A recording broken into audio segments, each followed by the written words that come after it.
Hi students, so today we are going to learn the last part of this first chapter.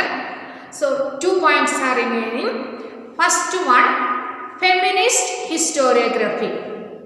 So what do you mean by feminist historiography?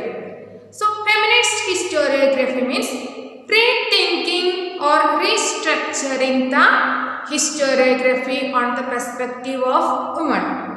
So we want to think from the part of women and what all the histories are there when we have to restructure or rethink the history. That we are calling feminist historiography. And Simone de Beauvoir, she was the first historian. He introduced the feminist historiography. She was a French. So, what is the detail of the feminist historiography? Not only just add the females in the historiography or in the history, we have to rethink about the male-dominated historiography or male-dominated history. So, if we are taking the history, 99% about the male persons only. The heroes of the society, the important national leaders, political leaders, all are related to the male persons only. So always forgetting the contributions of females in the society, and that we didn't add in the history. So not only just adding their contributions, we have to rethink the male dominated history. That we are calling feminist historiography. So the first point is rethinking or restructuring the history on the perspective of women. And not only add the contributions of females in the history, but also we have to rethink the male dominated history. That is also important point in the historiography.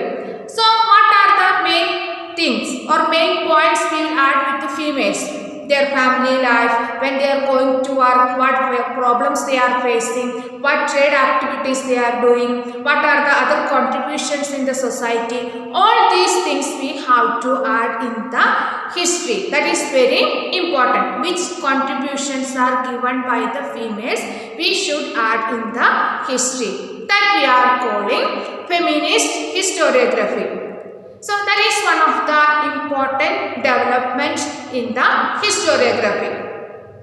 And the last point in this chapter, that is Michel Foucault. He was a French historian, and during the 20th century, he gave a new ideas for developing the historiography. So the last lesson part, we learned about many historians and their contributions for developing the historiography. But his ideas are little different. So his ideas he explained in his book Archaeology of Knowledge. That book is written by this Michel Foucault. So he wrote that book Archaeology of Knowledge.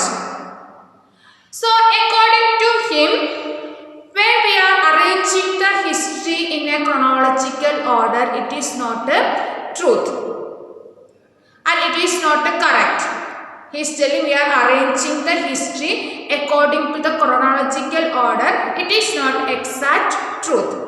That is his first idea. So to learn about the archaeology and arranging this one according to the chronological order, that is not giving us 100% correct information, but it is explaining about the transition period, like ancient history, medieval history, modern history, like that transition periods are there, that it is explaining. But each event, exact date, whatever we are writing, it is not the exact truth, like that he is telling. But we have to go through the archaeological studies to learn about the transition period. Transition period means ancient history to medieval history to modern history. Like the transition period we want to study. For him, he is telling we want to give importance for this transition or changing time. That is important for the developing the historiography. That is his important contribution. So Vogel tell that transition in the history is very important. This method he is explaining in his book Archaeology of Knowledge, how we can go through the transition period. That he is explaining in his book.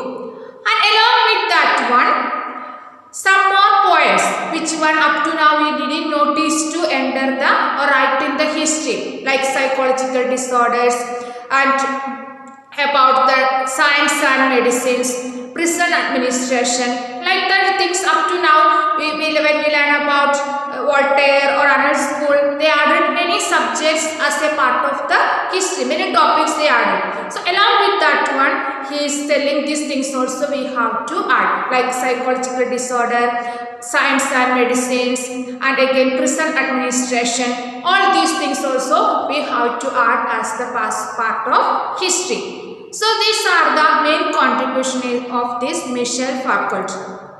So these are the important development of historiography in the Western countries. So in this lesson we learned about what is historiography, what are the characteristics of modern historiography, and notable scholars who contributed for the development of the historiography. So the next class, let's start with the new lesson.